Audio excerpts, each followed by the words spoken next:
Welcome back to Android Weekly. My name is Jayce, and this is where we cover the week's Android news. And in the past week, it became clear that Samsung is hurting so much you can put a dollar figure to it, to the tune of 4.22 trillion won. Wow. Yes, Samsung is bleeding with a net loss of 48.8% from this time last year. And that's a total of 4.22 trillion won, or roughly $4 billion US. Ouch. In theory, it's quite easy to understand the driving force behind Samsung's slipping sales. It's always difficult to be number one, and like any leader, power and performance eventually wanes over time.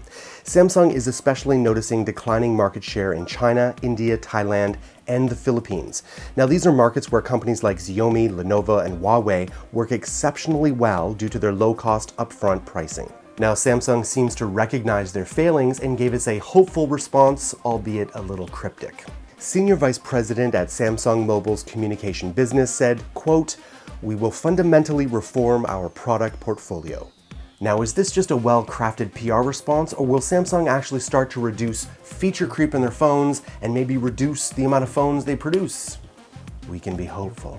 But don't fret, you Samsung fans, because Samsung will be launching the Galaxy A3 and the A5, which on paper at least look like very decent mid-tier options.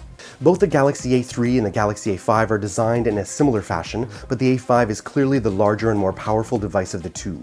While the Galaxy A5 may be larger when measured edge to edge, it is the thinner of the two, measuring in at just 6.7 millimeters, while the thicker Galaxy A3 also measures in at just under 7 millimeters.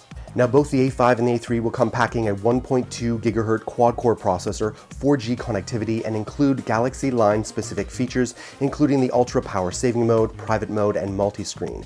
In addition, A3 and A5 will come with adjustable audio, which will adapt to noise levels in your surrounding environment to adapt and enhance sound output of the devices. The Galaxy A5 has a 5-inch HD Super AMOLED display. Backing the system on a chip will be 2 GB of RAM, 16 GB of internal storage, with support up to 64 gigs via microSD slot, and has a larger 13 megapixel rear-facing camera. Now, they did say that these two phones would be launching in select countries, including China, but when I hear select countries, I hear not launching here in the West. So we'll see. Now, I wanted to bring you an update on the OnePlus One. Although there's been great hype and excitement about this phone, very few people can actually get one. To the surprise of only a few, things did not go exactly according to plan at last week's OnePlus One 1-hour pre-order event. The servers froze up, they had to extend times, and there was plenty of bugs and issues with the pre-ordering process. Now OnePlus One has officially taken to its blog to apologize and to offer up a second chance to pre-order those that were not successful the first time around. Now get your clicker finger ready for November 17th at 1500 hours GMT. That's 3 p.m. GMT time. Now, for those of you who are eagerly awaiting Lollipop, it should be coming out for Nexus owners this week, there are some interesting security features. Probably one of the most important ways to prevent your data from falling into the wrong hands is by using a lock screen. But Google notes that many people don't use a lock screen or a PIN or password because of the added inconvenience. And that's where Smart Lock comes into play, which lets you use Bluetooth pairing or NFC. This means you can pair your smartwatch or your Android TV for when you're at home, or really any compatible device in order to skip the PIN password process.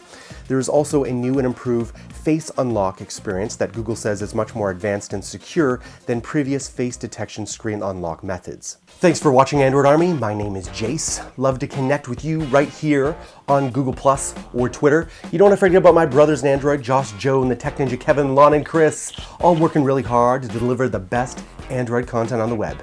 I shall see you next week on Android Weekly.